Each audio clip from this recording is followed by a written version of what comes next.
Alright guys, I'm Josh Finn from J&H Aerospace, and we are in the 2023-24 season for Science Olympiad flight. And today we are looking at the Western Tanager from Lasercutplanes. Lasercutplanes, as you have seen, we've reviewed lots of their kits over the years, and they're always good, they're always fun. John's mixing things up a little bit this year, going a little retro, sort of going back to molded plastic propellers and kind of a shrunk down P-18. This is a Division C airplane. I have not gotten a chance to look at his Division B plane. I think as of this recording, it's still not quite available yet, but this is the Division C, and looks like a fun airplane to try out.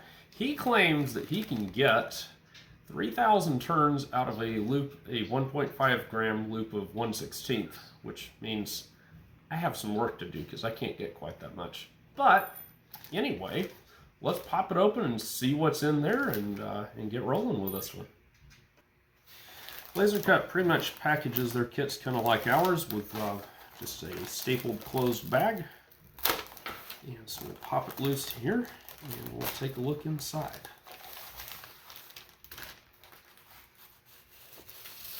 So what we have in here is a propeller that I'm jealous of John for being able to get a hold of. John, you're going to have to tell me where you get these because I already like it. Excellent beginner's prop. These kits have all the nice build instructions in them. John and I disagree a little bit about what to cover airplanes with because here in the East we have this stuff called humidity. That being said, I've built several of these airplanes over the years. John does include veggie bag covering, which is what we'll use with the airplane.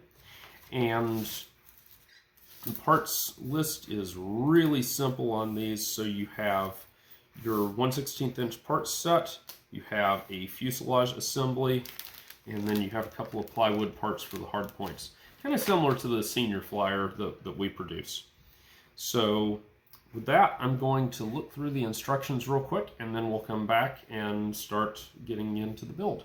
Okay, I've looked over the instructions for this kit, and so there are a couple of what I would call gotchas in this one, and so you have to pay very, very close attention to those items. So the first thing to do is to attach the tail boom onto the motor stick. This part, there's only one way that it's going to go. Once it's there to stay. And you simply assemble it per the instructions and you're good to go.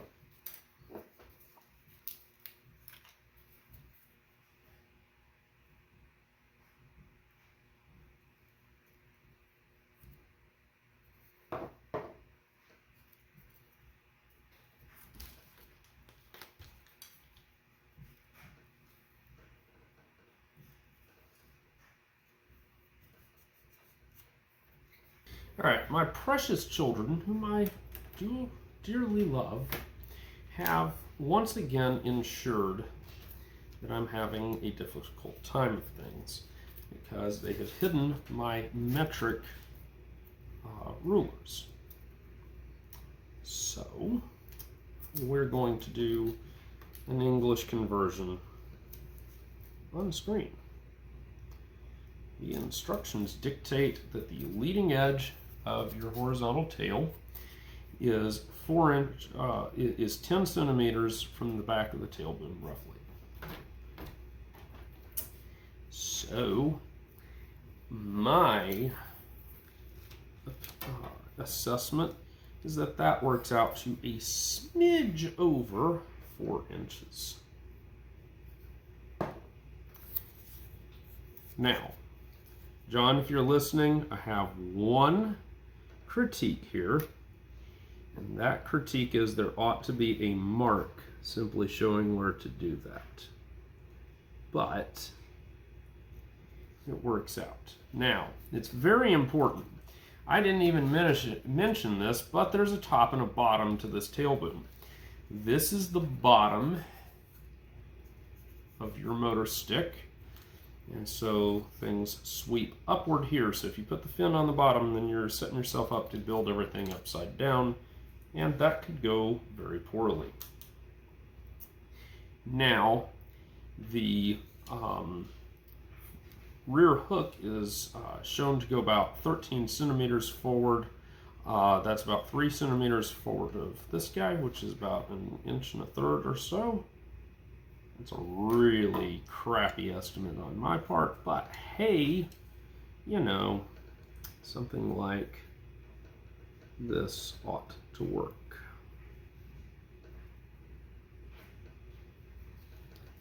And so this is your rear hook. Again, we're on the bottom here, so if we assemble everything correctly here, hook is on the bottom, matching the propeller assembly.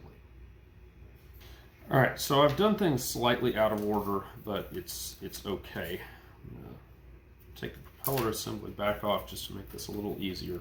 Now this is an interesting way that things are set up here, and so you have to pay very close attention. Again, this is, these parts are going to be glued on based on the orientation of top and bottom on your motor stick. So there are little marks in the wood here. I don't know how well that shows up, but there's little engraved lines there. Those line up with the portholes on these wing mount risers. And so what you want to do is to install these, and you notice one is larger than the other, and one is F and one is R, front versus rear.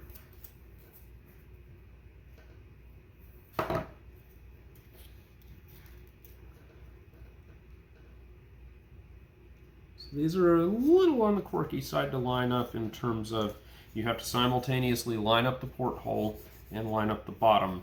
So if you're not well coordinated on that type of thing, I know some people aren't, that can become an issue. Now, I have assembled these with them on the right side of the airplane because that's what is shown in the instructions. Ordinarily, I would do that the other way around, but that is the way that it's done. So that's what I'm doing.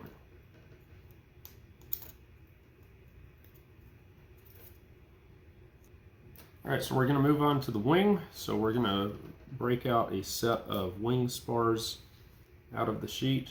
You've got 2 sets of wing spars.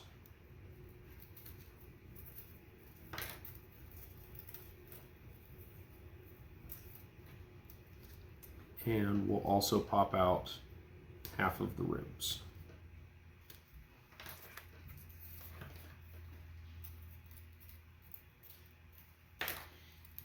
Now, unlike the ribs that I make, which are my own personal thing, these ribs are not symmetrical, so there's a mark here which shows you the front of the rib.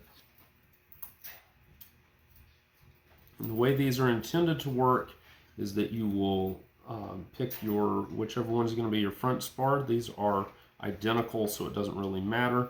And so you're going to hold this down while you glue all of these ribs in. So I'll show you one, and then we'll come back when the rest are in.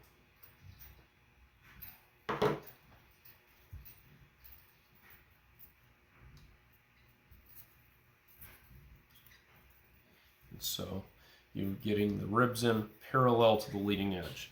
This root rib has some toe in that's designed so that when you assemble everything together, it'll force it into some dihedral. All right, so this gives you your wing as intended. So this is your leading edge because we have the notches here, little tabs on each of these ribs. At this point, you can glue up and then go ahead and install the wing trailing edge like this. I don't have it glued in place, but we're just going to show you that. And so that's what you would end up with. And the important thing is to build your other wing right beside this one. So this is your right wing.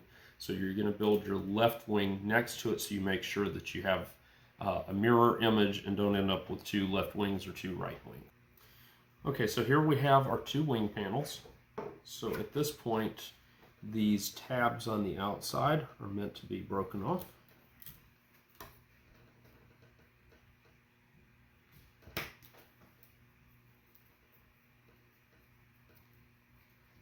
And so on. Alright, so if I squeeze it together, I get dihedral. Ooh, it's an ornithopter. Look at that. Okay, I'll quit being stupid. Anyway, yeah, there's your wing. Looks very traditional Lasercutplane style wing. Looks good as always. No complaints. Not that I ever have any complaints about Lasercutplanes. I've never had a complaint about it. The horizontal tail is assembled the same way as the wing, other than being simpler. All of the ribs are the same. You've got these two little tabs right here that mark the center line, and like I said, the ribs are symmetrical. You can build the stab any old which way and it works. So there are a few gotchas on the wing, but the horizontal tail is just, all fits together.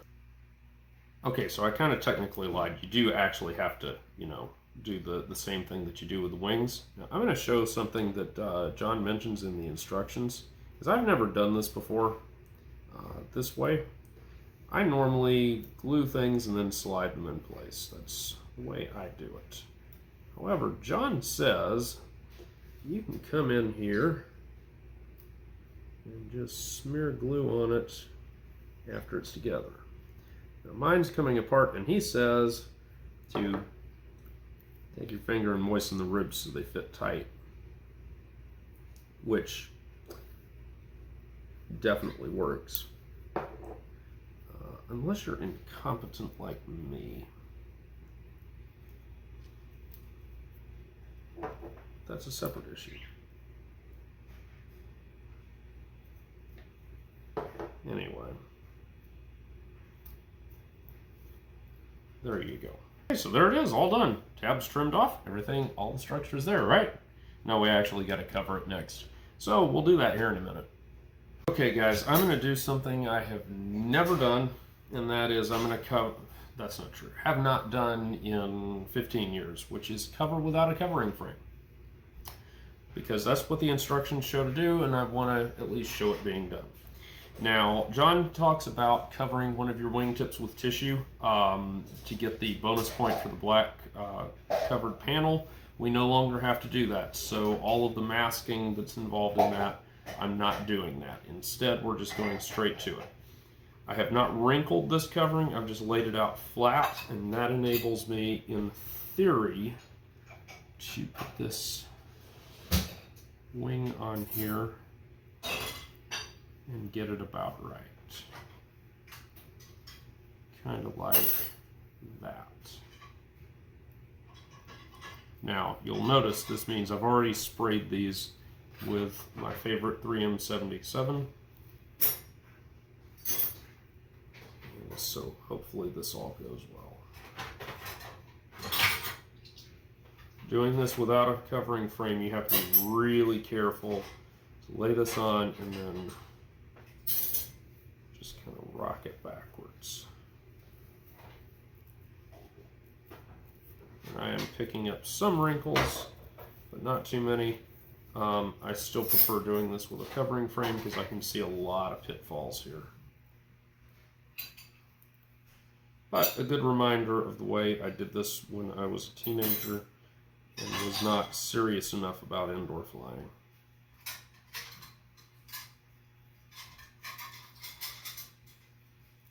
And then I wondered why my planes didn't fly well.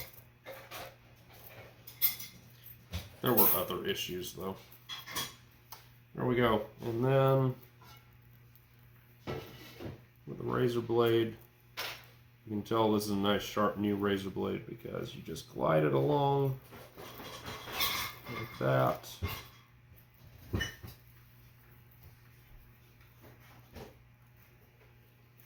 And voila, it didn't cut out.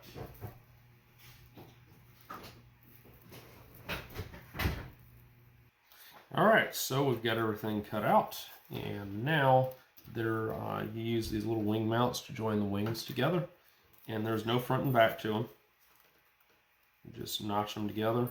You can glue them both to one wing or do one at a time, whatever, doesn't really matter.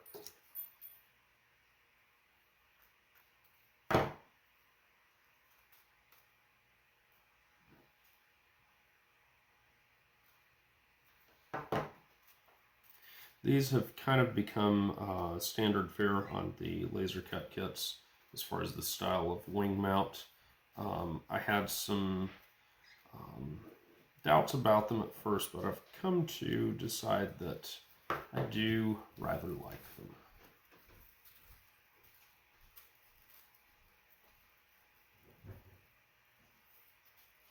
Now my one complaint that I will say is this leaves a little bit of a gap in the center section, and so if you're wanting to get that last bit of efficiency out of your plane, you would want to take a strip and glue, of covering and glue it across here just to cover that up, because that is an actual performance loss right there. The horizontal tail, you can glue on. You can put some stab tilt in now if you want, or not. I'm just going to glue mine on.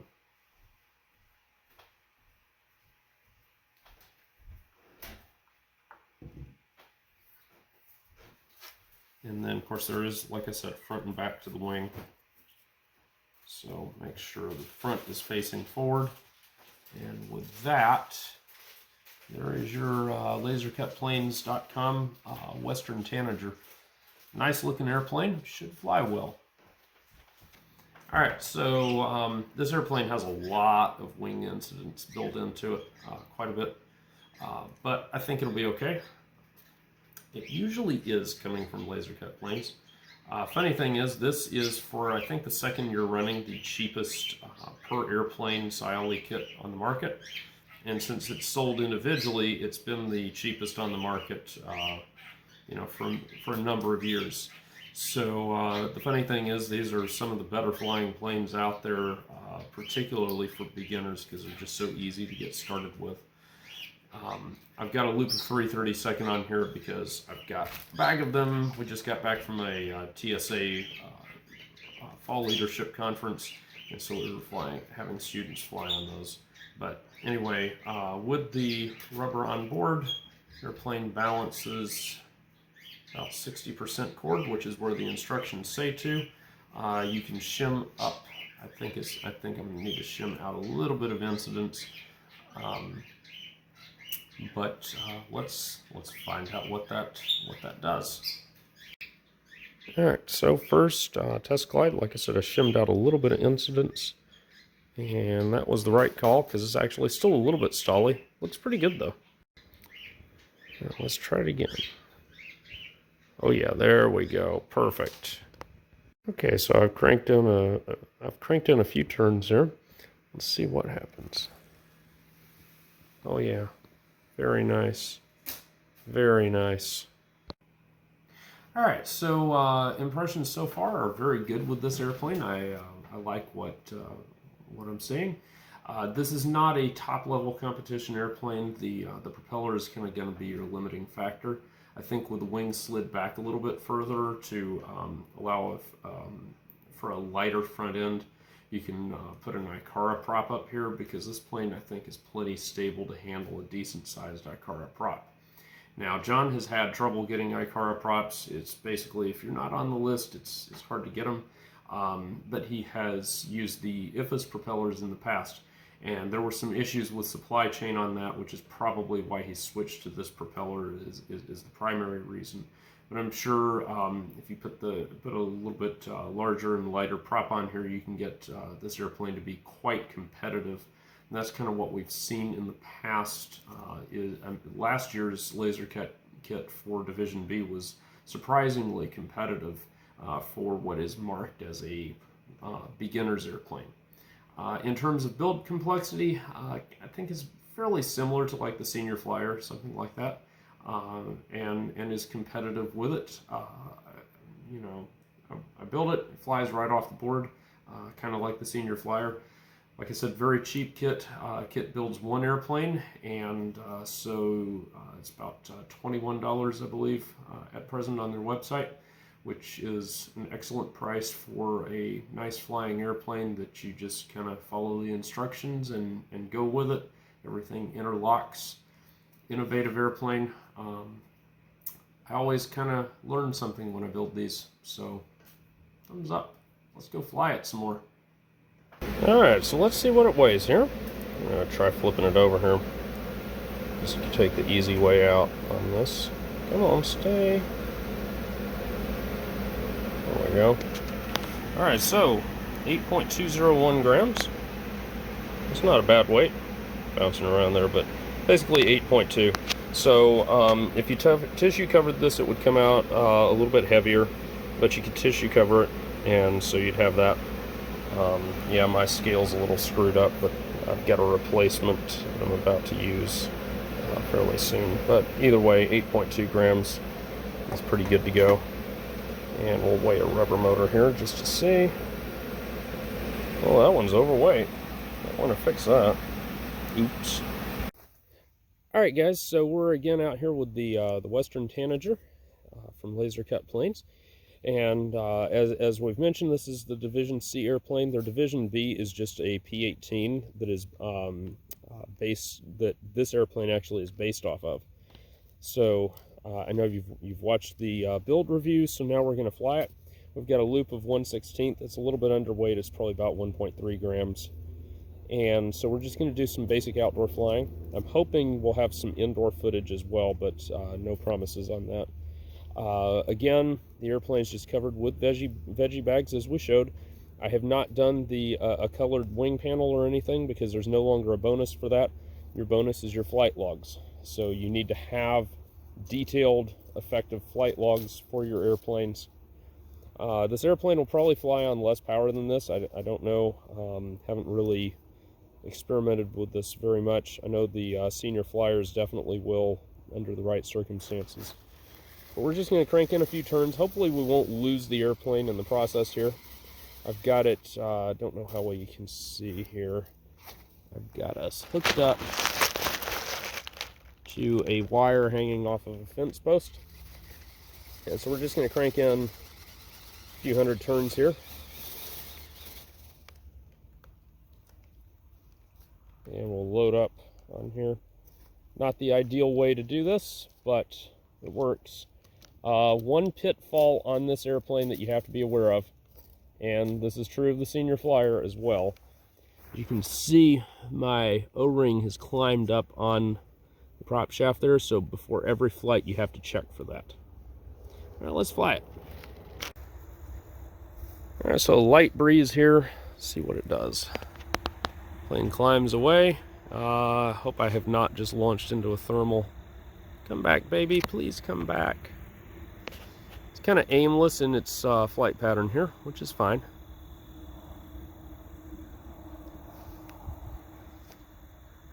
Very nice flying plane. Yeah, it's in lift. I hope I get it back. Come on, come back down, please.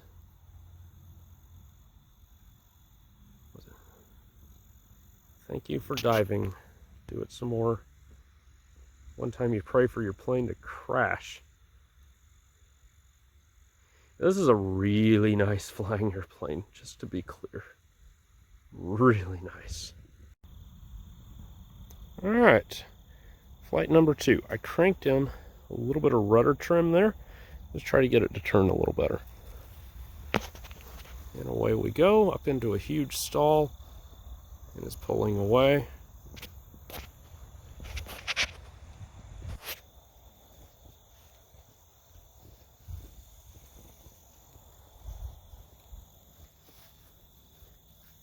Alright, that's not the plane, that's the air. It's trying to fly away again. Oh boy, that's not good.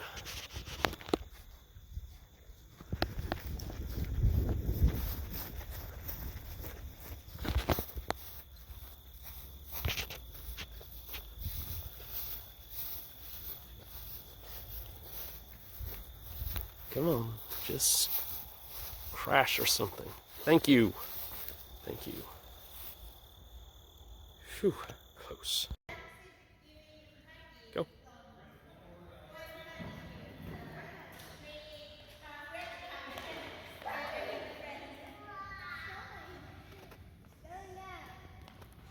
Yep.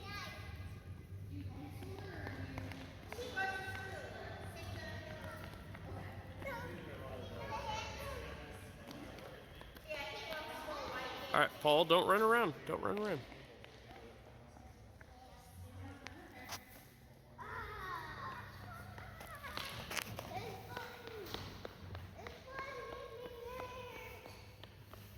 All right, don't chase it. Don't chase it.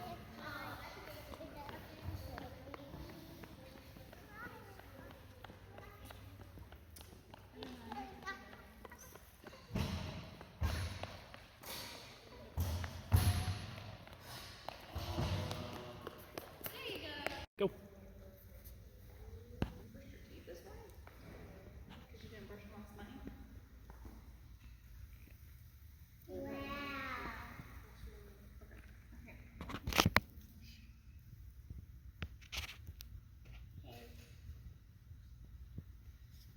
Paul, is it going to hit? Oh, it looks like we may have gotten it perfect this time.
All right, so the question then is, what do I think of the Western Tanager from Lasercutplanes.com? A couple of critiques that I would say is that the kit really, I think it needs to include parts for a covering frame, a couple of 1/4 inch or 4 1/4 inch sticks to make a covering frame. I had not covered without a covering frame with plastic in many years, and I found it to be difficult. I've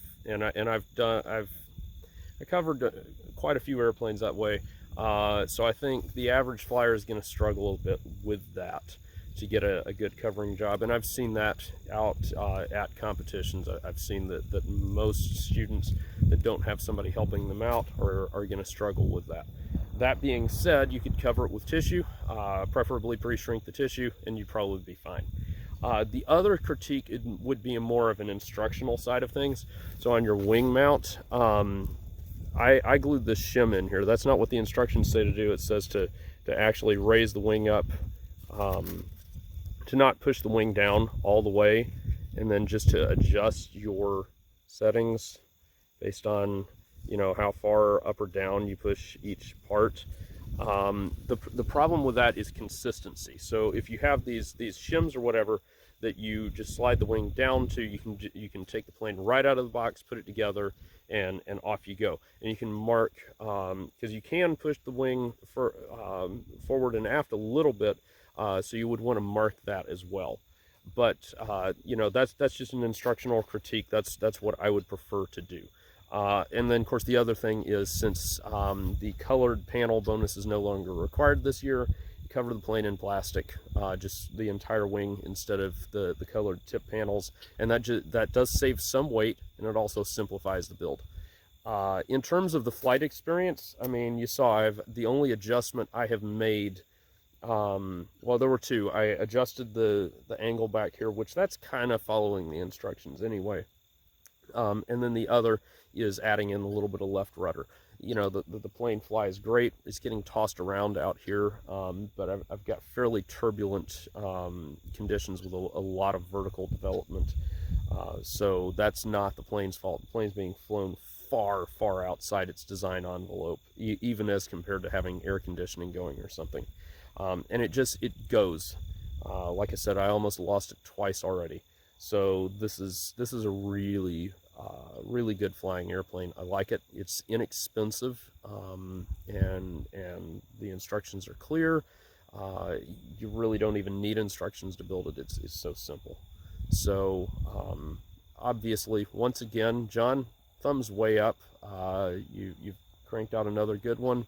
You already knew that because you already know how much I like your planes. So if you're looking for a really cheap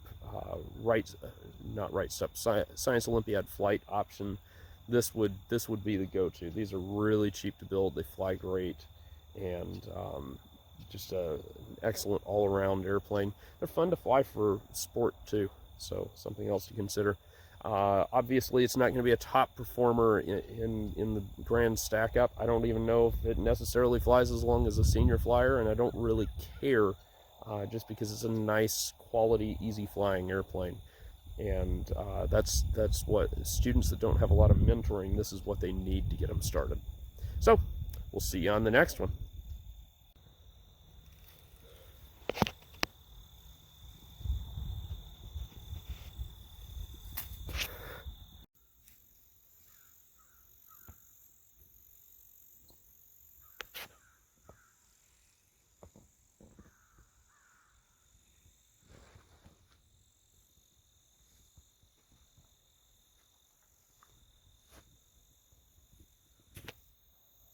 Hi, I'm Josh Finn. This is Hope. We are J&H Aerospace. If you like this video, hit the like button. Also, how about subscribe to our channel and check out jhaerospace.com for new free flight products and all of the tooling that you'll need to build them. Thanks for watching.